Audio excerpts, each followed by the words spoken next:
Shalom, I'm Zoe, and today I will be reading from the TLV, Genesis 30 and 31. When Rachel saw that she bore no children for Jacob, Rachel was jealous of her sister.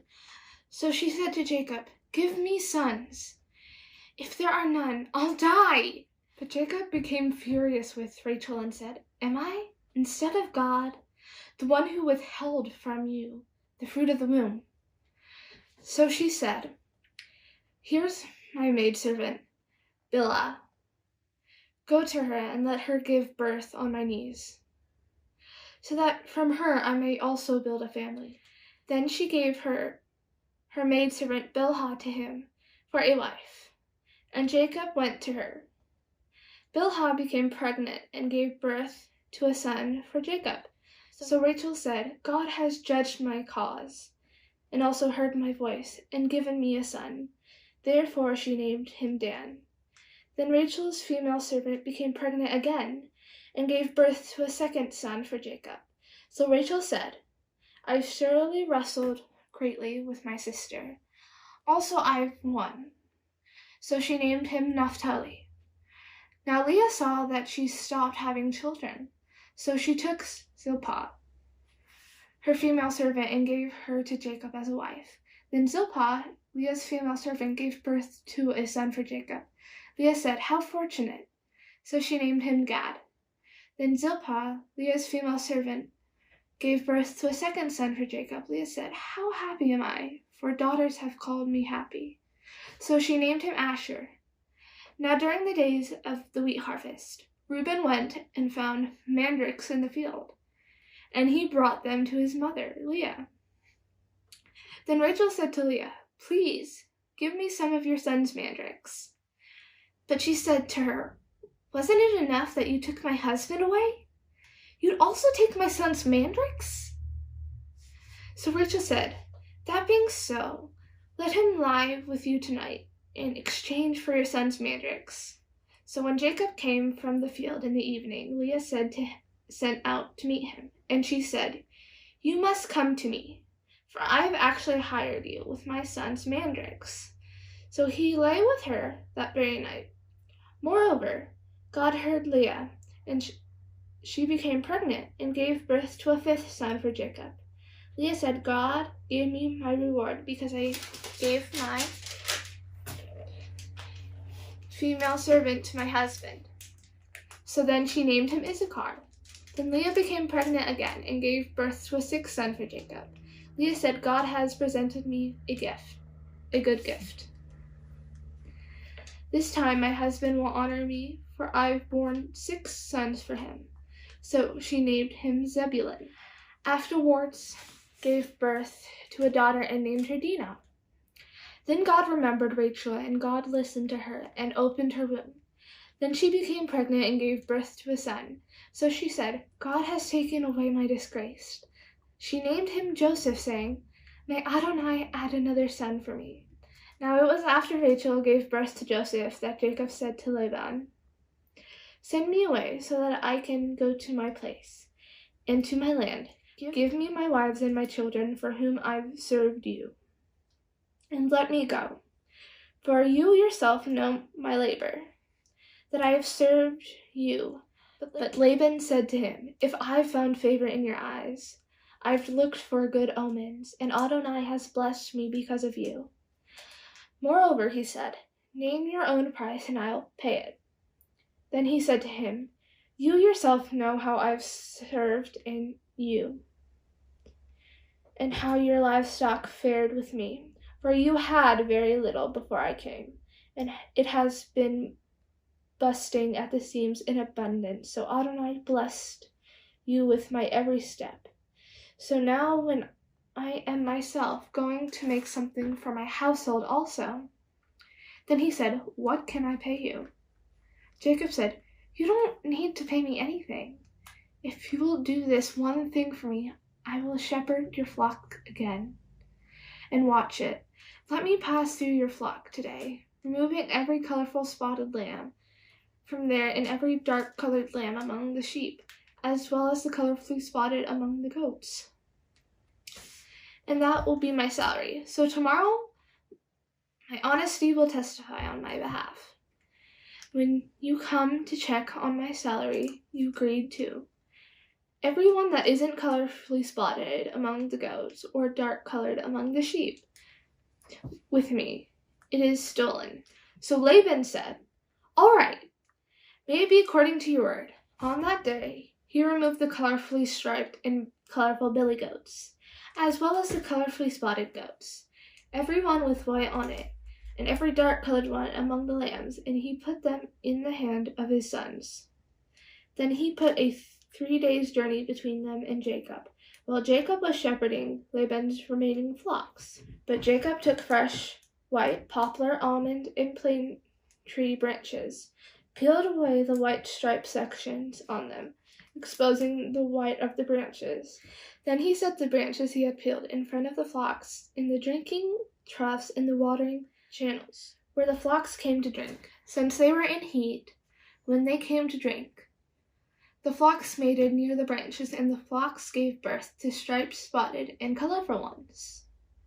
Now Jacob separated the lambs and set the faces of the flocks towards the striped ones, as well as all the dark-colored ones among Laban's flocks.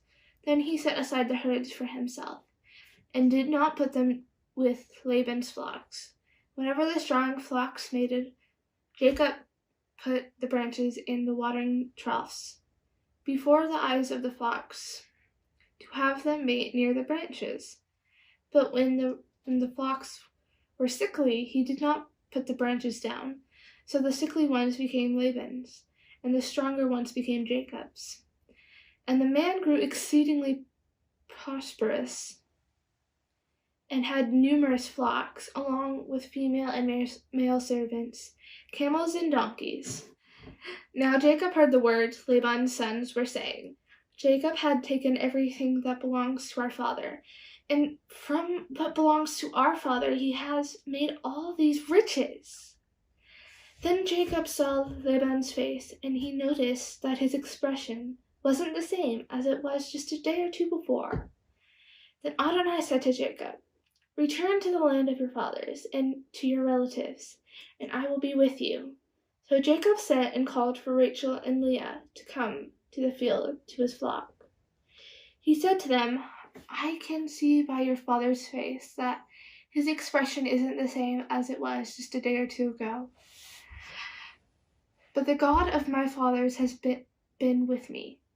Now you yourselves know that I've served your father with all my strength. Yet your father has fooled around with me and has changed my salary 10 times. But God hasn't allowed him to harm me. If he wouldn't say, 'The spotted ones would be your salary,' then the flocks would give birth to the spotted ones.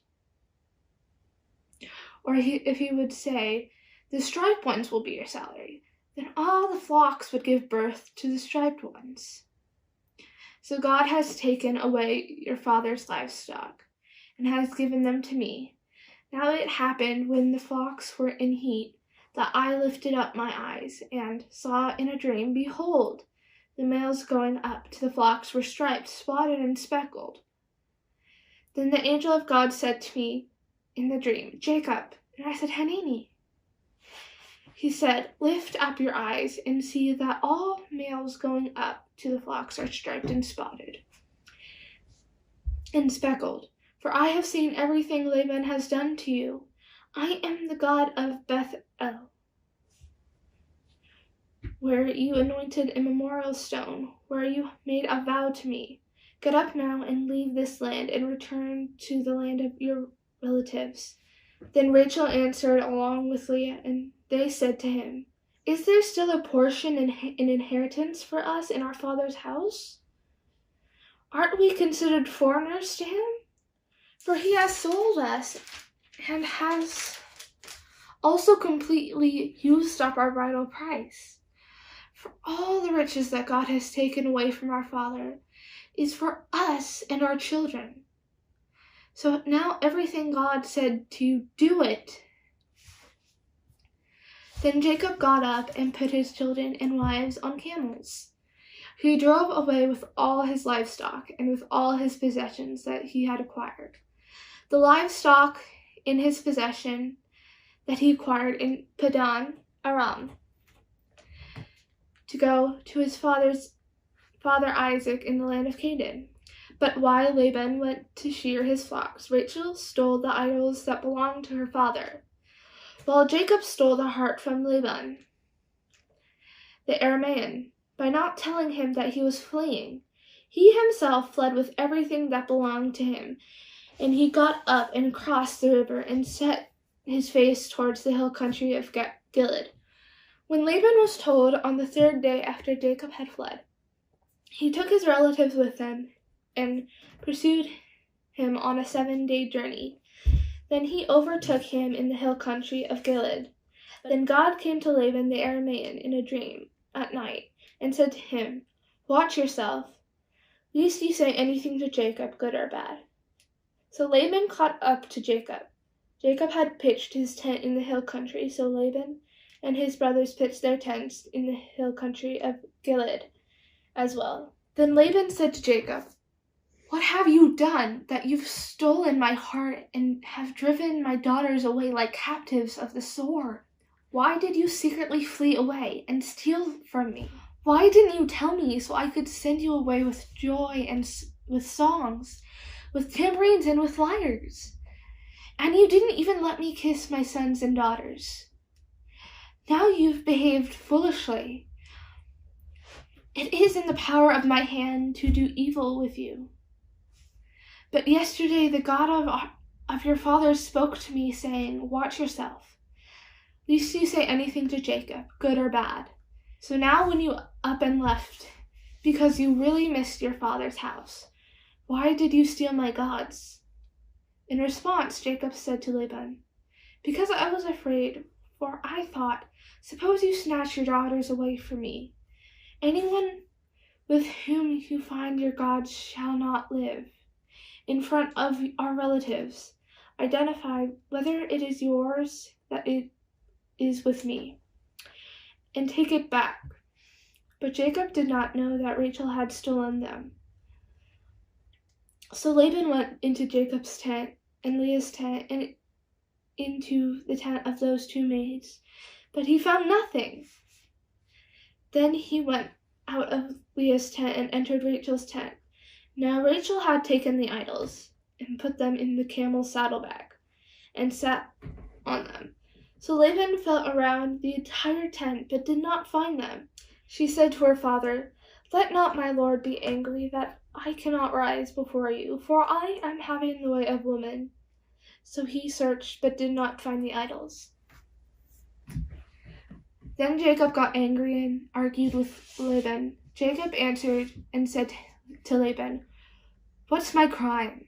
What's my sin, that you've hotly pursued me? For you felt through all of my things. What did you find? Any of your household things? Put them here, in front of my relatives and yours, so that they can decide between the two of us. These past 20 years I've been with you. Your ewes and females, goats, have never miscarried, and I've never eaten the rams of your flock. I didn't bring you animals torn by wild beasts. I myself would bear the loss. You would require it from my hand, whether stolen by day or stolen by night. I was consumed by heat during the day, consumed by frost during the night, and my sleep fled from my eyes. This is how it's been for me 20 years in your house. I served you 14 years for your 2 daughters and 6 years for your flocks, and you changed my salary 10 times. Had I not had the God of my fathers, the God of Abraham, and the fear of Isaac, you would have sent me away empty-handed. Now, but God saw my misery and the toil of my hands, and last night he became the judge." In response, Laban said to Jacob, "The daughters are my daughters, and the sons are my sons, and the flocks are my flocks. Everything you see is mine. But what can I do for these, my daughters today, or for their sons to whom they've given birth? So now, come, let's make a covenant, you and I, and let it be a witness between you and me." So Jacob took a stone and set it up as a pillar. And Jacob said to his relatives, "Gather stones," so that they took the stones and made a pile. Then they ate there on the pile. Laban called it Jegar Sahadutha, and Jacob called it Galeed. And Laban said, "His pile is a witness between me and you today." That is why his name is Galeed, or Mitzpah. For he said, "Let Adonai keep watch between you and me, when we are out of one another's sight. If you mistreat my daughters, and if you take wives besides my daughters, though no one is with us, look, God is the witness between you and me." Laban said further to Jacob, "Behold this pile and this pillar which I have set up between you and me.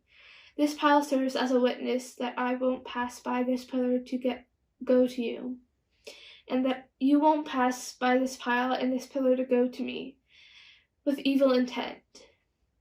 May the God of Abraham and the gods of Nahor and the gods of our fathers judge between us." Jacob also made an oath by the fear of his father Isaac. Then Jacob offered a sacrifice on the mountain, and he invited his relatives to eat bread. So they ate bread and spent the night on the mountains.